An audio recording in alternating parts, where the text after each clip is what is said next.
What's going on, Guardians? Your boy Sly here, and welcome back to another Destiny 2 video. So, as the server maintenance was just starting up early this morning, Bungie released a rather fast-paced Crucible trailer video, and within it, a ton of new weapons, a few new subclass moves that we haven't seen before, and even some old weapons that are making a comeback from D1.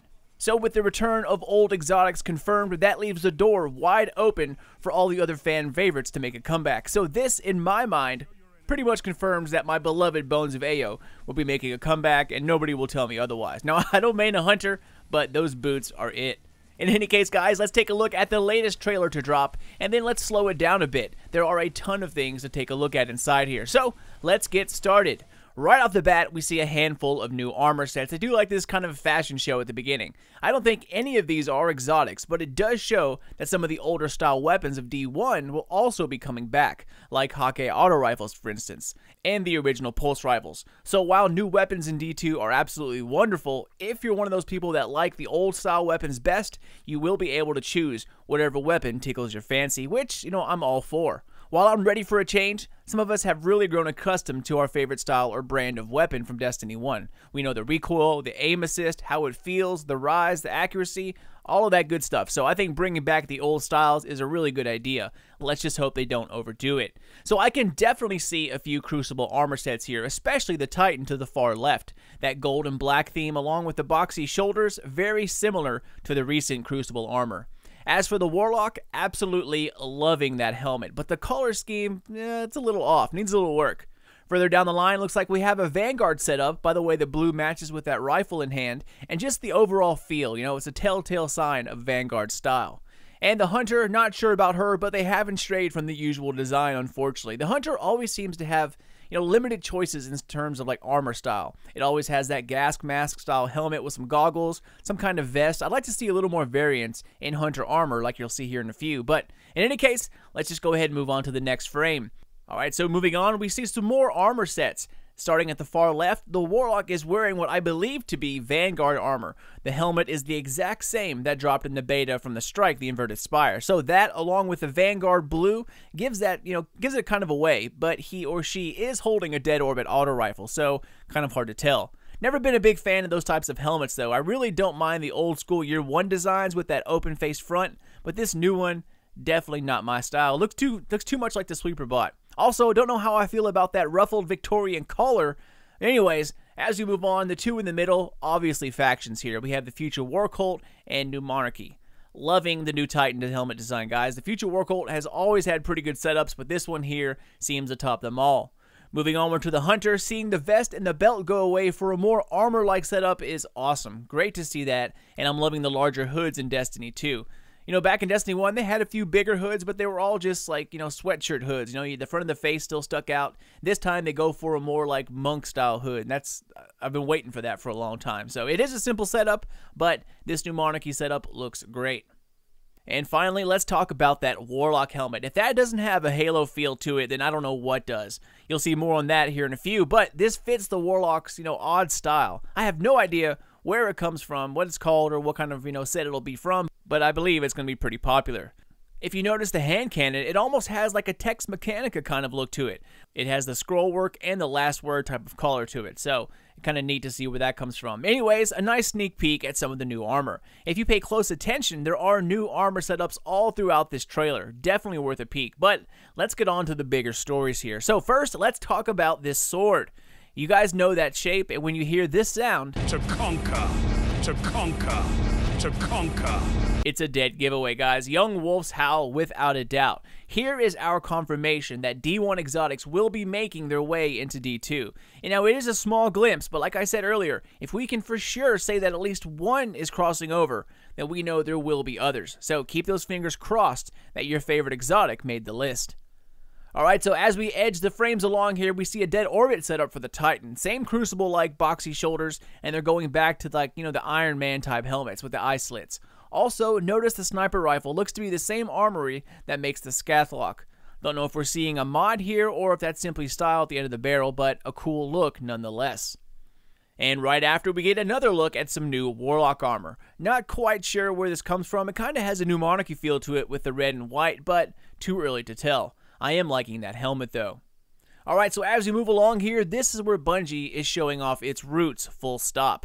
We see a Titan and a Warlock blasting their way through something, but look at that Titan helmet, guys. That is ODST all the way. The Warlock has the same armor theme going on, so it's definitely a set from somewhere, not just a one-piece exotic. Really curious to see where this comes from and how it's dropped. But like everything else, we're going to have to wait and find out. Okay, so that was just the introduction. Now, I love it when they pack a ton of stuff into such a small timeline.